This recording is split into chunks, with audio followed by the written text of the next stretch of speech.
Hello everyone, today in this video, let's learn phrase, clause and sentence. First, phrase. A phrase is a group of words that does not contain a finite verb.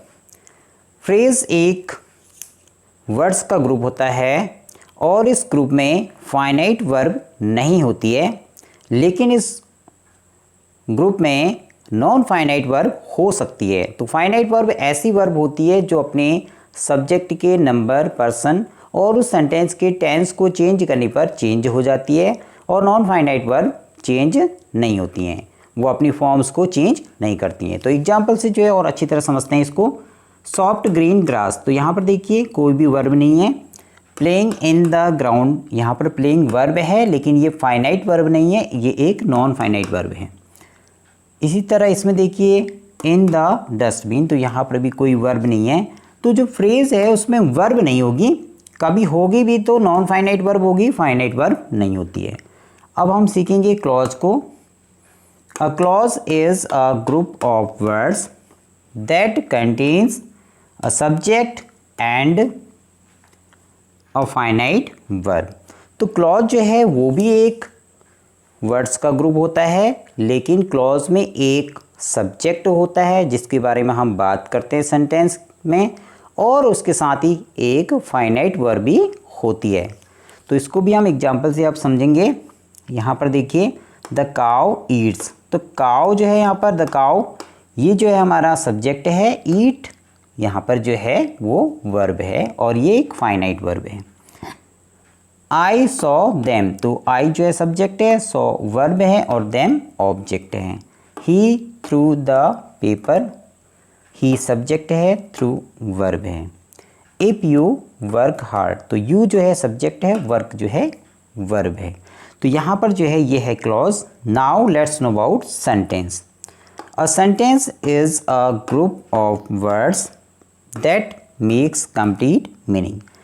तो sentence जो है ये भी एक words का group होता है और उसका कंप्लीट मीनिंग होता है। तो अब आप देखिए ये जो तीनों हैं, इनमें जो कॉमन है वो ये है कि ये एक अ ग्रुप ऑफ वर्ड होता है फ्रेज, और क्लॉज जो है वो भी एक ग्रुप ऑफ वर्ड्स ही होता है, और सेंटेंस जो है ये भी एक ग्रुप होता है वर्ड्स का।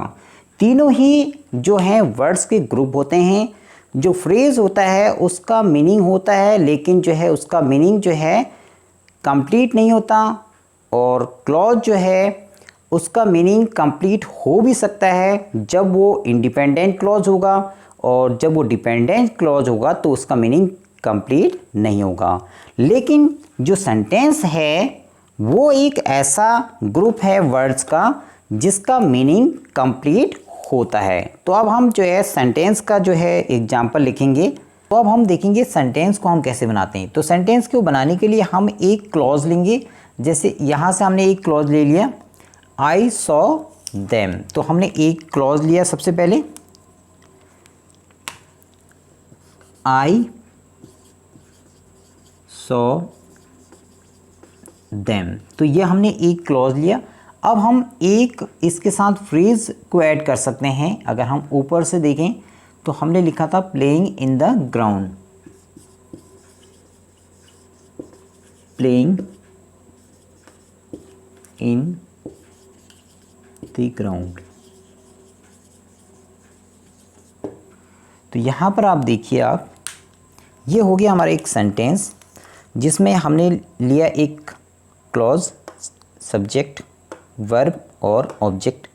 तो ये हो गया एक हमारा क्लॉज, और इसमें हमने एक ऐड कर दिया फ्रेज। तो ये हो गया I saw them playing in the ground. तो ये एक ऐसा ग्रुप है वर्ड्स का जिसका कंप्लीट मीनिंग है। तो ऐसा वर्ड्स का ग्रुप जिसका कंप्लीट मीनिंग होता है उसे हम सेंटेंस कहते हैं।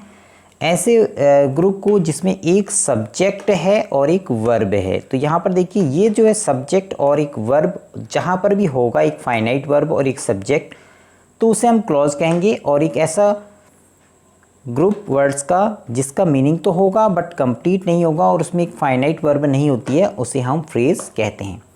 तो ये आपको समझ में आ गए होंगे। तो यहाँ पर आपको सबसे ज़्यादा इम्पोर्टेंट एक क्लॉज है। क्लॉज में जो है आप देखिए एक सब्जेक्ट होगा और उसके साथ जस्ट एक वर्ब होगी। तो ये एक पेयर होगा कि यहाँ पर एक जो सब्जेक्ट है और एक वर्ब जो है उसके साथ होगी। यहाँ पर भी देखिए एक सब्जेक्ट है, एक वर्ब है और सब्जेक्ट के साथ बिल्कुल उसके बाद जो है वर्ब जहाँ पर होती है उसे हम क्लॉज कहते हैं। तो ये जो है बहुत ही ज़्यादा इम्पोर्टेंट है कंजंक्शन को सीखने के लिए। इसके बाद हम कंजंक्शन सीखेंगे। कंजंक्शन से हम सीखते हैं कैसे दो क्लॉज को जोड़ के हम एक सेंटेंस में चेंज करते हैं उसको, और फ्रेज़ को हम कैसे क्लॉज के साथ जोड़ते हैं, कैसे हम बड़े सेंटेंस को बनाते हैं। तो ये सारी चीज़ें जो हैं हम इन तीनों की हेल्प से सीखते हैं। तो आज की वीडियो में हम इतना ही पढ़ेंगे, लेकिन आज के बाद हम जो नेक्स्ट पढ़ेंगे तो इनके टाइप्स के बारे में जानेंगे। पहले हम फ्रेज़ के जो है टाइप्स हैं उनके बारे में सीखेंगे, उसके बाद हम क्लॉज के जो टाइप्स हैं उनके बारे में पढ़ेंगे और उसके बाद हम सेंटेंस के बारे में, सेंटेंस की जो टाइप्स हैं उनके बारे में सीखेंगे।